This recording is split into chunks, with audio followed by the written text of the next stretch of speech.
Hi, welcome to Paranormal Kativity. Today I want to share with you guys one of my absolute favorite stories regarding the paranormal supernatural realm, and it has to do with the first ever documented intelligent haunting and the beginning of the Spiritualist movement and mediums. Let me introduce you to the Fox family. The Fox family moved into their home in Hydesville, New York in 1847. On March 31st in 1848, some strange stuff went down.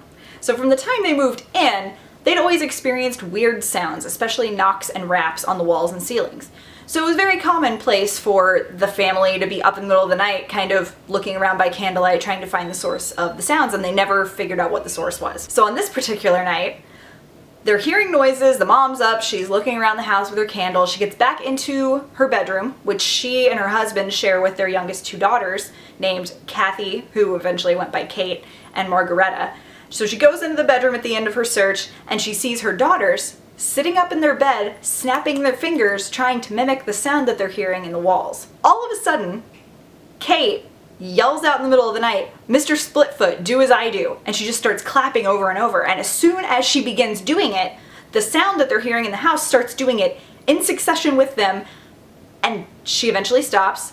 But the exact same number of claps are the exact same number of raps that they hear against the walls. So they give it some time in between, everything's quiet, family's looking at each other like, what? And then Margaretta says, "No, do as I do. 1, 2, 3, 4. And she claps like in succession with her counting, and it makes the sound. Same rhythm, same beat, same number of pops, snaps, cracks, whatever, as the claps were. So the mom decides to put this sound to the test. And so she says, "Clap out all of the ages of my children." And it goes through and it'll make the rapping sound for each age, like each year that they are, give it a pause, start on the next child. It goes through 6 of her kids, she has a lot of kids, and then there's a longer pause, and then 3 somewhat sounding empathetic claps. And the mom is shocked, and the mom's name is Margaret, by the way. Margaret's stunned because her youngest 2 daughters have no idea that she had a 3-year-old who'd passed away before they were ever old enough to know, and they just hadn't gotten to an age where they wanted to inform them of that yet. So she was like, okay, I know this isn't my kids doing this. So she asks this energy, "Are you a human that I'm speaking to?" And it does nothing. So next she says, "Are you a spirit?" And it knocks twice. So she goes, "Okay, will you continue to answer questions if I invite my neighbors over?" And it knocks twice. So she's like, cool, 2 for yes, I'm getting my neighbors. So middle of the night, they go over, they get all of their surrounding neighbors, their whole families all come over, and for the rest of the night, they all ask questions, and whatever this is answers each and every question correctly. It gets to a point that the 2 little girls are kind of tired, so the mom and the 2 little girls go sleep at another place for that night, just so that way they can get away and get some rest. But for the rest of that first evening, that clap stays in that house and answers all of the neighbors' questions. The very next day, 300 people show up at their house to do the exact same thing that they'd been doing. So the entire flippin' town is over there asking questions, getting correct answers, have no idea how this is happening, but it ends up being revealed to them that the spirit says that it was a peddler who came to the house whenever it was owned by other people, and that he was killed with a butcher knife in order for them to steal his money. And if they dug under the earth, he would be 10 feet below.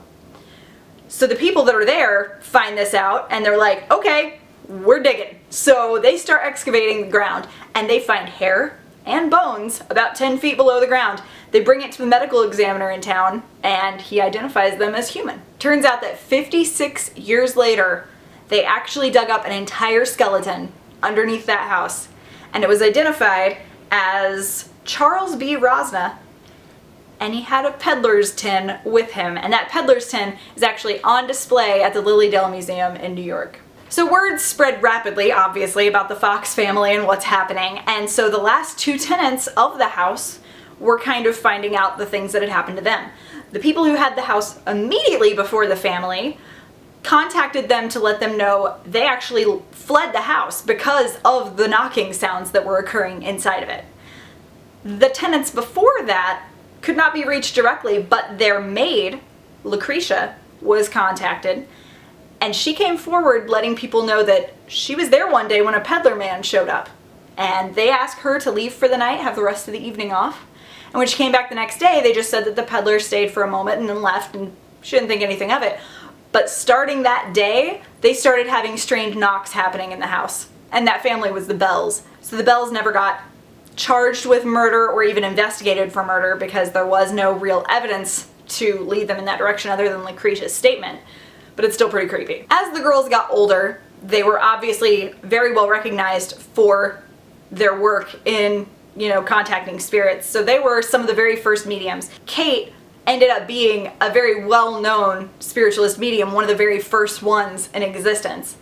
So they got older, they went to other places, and the knocks followed them to other places, other homes, followed the mother and the other older sister named Leah. The mom, within the very first week of them ever having this contact, her hair went stark white, and the girls had very little sleep, but they were thoroughly investigated by every way possible from their childhood up until their adulthood. So there were stories of them standing on stacks of pillows with their ankles bound together and their wrists bound together, their dresses pulled tight against them, and everybody watching them or holding their ankles to feel if they were popping or cracking their bones or joints to see if that's what's making these knocks and rapping sounds. But every test that they've ever gone through with them came back saying that there was no way that they could be fraudulent. They had no explanation for how these sounds were being created. Now, years and years later, Kate and Margaretta got into some fighting, and Margaretta decided that she was going to follow a different spiritual path that wasn't spiritualism, even though it was booming by this time because they basically created spiritualism and the movement began, and it was a huge phenomenon throughout America and Europe. She kind of started trying to kind of badmouth it, even though it was something that was very near and dear to her throughout her young adult life. And a lot of people feel like the only reason she came out with those statements was to hurt her sister because they were having a fight. But she ended up saying it was all a fraud. We made it up. We could make those sounds anytime we wanted. Come on, I'll prove it. So they did an investigation of her, and she was able to make a couple of faint cracking sounds. After she came out with that statement, it really hurt their rep. Even though it never really stated for sure that they were faking their results because the results were so different from what she could replicate, it still was enough to really damage their reputation. So after that, they all kind of went about their separate ways, did their own things, and the last three living sisters were Kate, Margaretta, and Leah, their older sister. All three of them had had sounds follow them around the rest of their lives, and in order of their passing, it was Leah first, Kate next, Margaretta was last.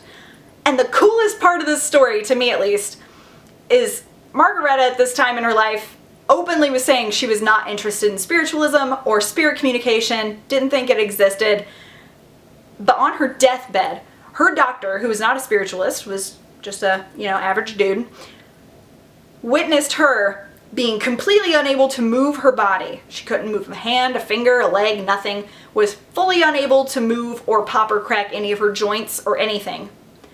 And in her last hours, she was witnessed faintly asking questions out loud in her room and getting answers in the form of knocks and raps on the ceiling and walls. This is just one of my favorite stories, just because after this happened, spiritualism boomed, and it was huge, and that is what brought to us Ouija boards and table tipping and all kinds of other spirit communication that we didn't have before. Spiritualism is still alive and well today. It was definitely more popular through the late 1800s to 20s, and that's whenever you'd see a lot of spirit photography was done with people trying to get ectoplasm. This is also the time whenever they would do seances in people's homes for entertainment. Back then, it was just the most popular thing ever, and that's what everybody did during their downtime, is they'd go to seances and different things to try and communicate with the dead all the time, which I kind of want to live there. I want to go to those. Please let me know your thoughts. I hope you enjoyed my story. Have an amazing rest of your day, and I will talk to you again soon. I love you all. Bye.